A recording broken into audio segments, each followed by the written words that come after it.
Thanks for staying with us on SABC News. Now, the economic climate in South Africa has been difficult due to factors like high unemployment rate, income inequality and low economic growth. Therefore, it's important for people to have financial literacy skills to manage their finances effectively and make informed decisions in this very complex financial landscape. Financial advisors can provide guidance, expertise and personalized solutions to help people and businesses try and achieve their financial goals and overcome difficult economic times. Rory Brachner, who's the founder of DoshGuide, joins me now. Rory, thanks so much for your time on SABC News. What would you say that the economic climate in South Africa is like right now, and how are we as people living here feeling it? Hi, Nzinga. Yeah, thanks. Great to be here. I think, you pointed towards some of the sort of challenges that we're experiencing at the moment as a country and even globally.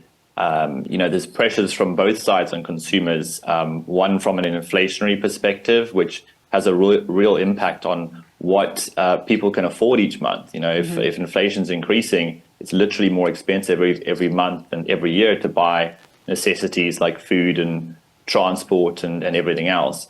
And then the sort of economic pressures on the other side means that there's less income, less jobs available. So it's kind of like pressure mounting on both sides, which is quite tough for consumers. What I would say, though, is that it's not all doom and gloom. We all know that, these economic situations are cyclical, but it's about sort of holding on during these times when things are not looking good and making the right decisions to prepare for the times when things do get better, which inevitably they do. Yeah, so as we were saying, when there is an increase in the cost of living, our wallets are squeezed. We look for new information to help us, or new ways of making money. What's the most important thing that you think people need to be doing right now? Sure, that's a good question. I think, the way I think about it is, two categories. You have wealth protection and wealth creation. I think the wealth protection side of things is the sort of fundamentals of, being responsible around your wealth and improving your financial wellness. So that's, the basics, things that we all should be doing and that maybe we don't always put enough time against or prioritize enough. But simple things like budgeting enough, having an emergency fund. These are all important, making sure that you've got cover in case the unforeseen occurs and you and your family are protected. So that's sort of the protection side of things, and that stuff is important.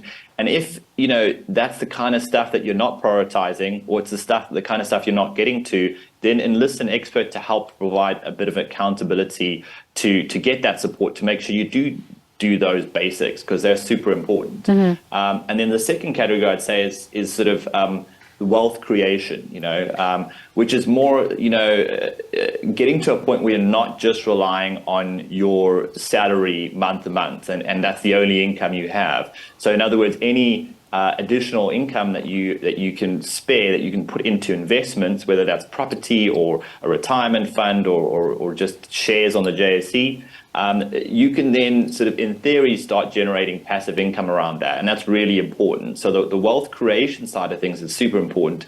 And of course, financial advisors and professionals are great at guiding people on those choices. I mean, Rory, when you're speaking, it sounds as though, someone who would need a financial advisor, someone who is quite well off, someone who has a lot of disposable income.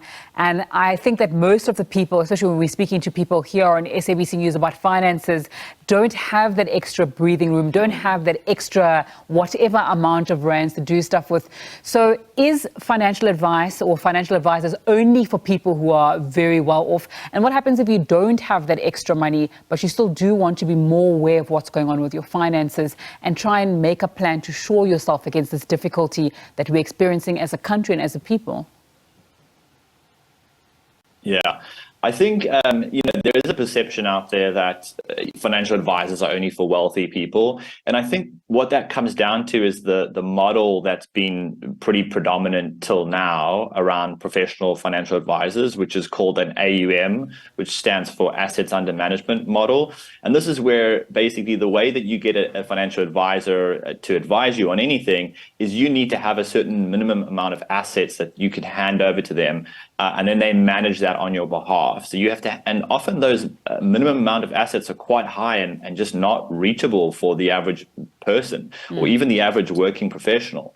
And so because that model has been so predominant, there is really a sort of perception that's actually partly true in a way historically, which is that it's financial advisors are for wealthy people, and that's true because the model requires that you hand over a big bunch of liquid assets for them to manage on your behalf.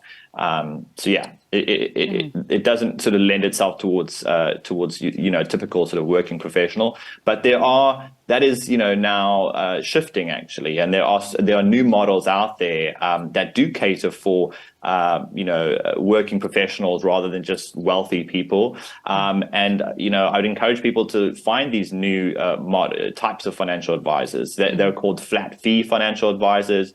The other term that people use is subscription-based financial advisors, and these are advisors where they don't need you to make a big investment in order to work with you. They charge a monthly fee, and that monthly fee can be less than your DSTV subscription, and so it becomes actually quite within reach for typical working professionals to have access to really great financial advice at a price that they can afford.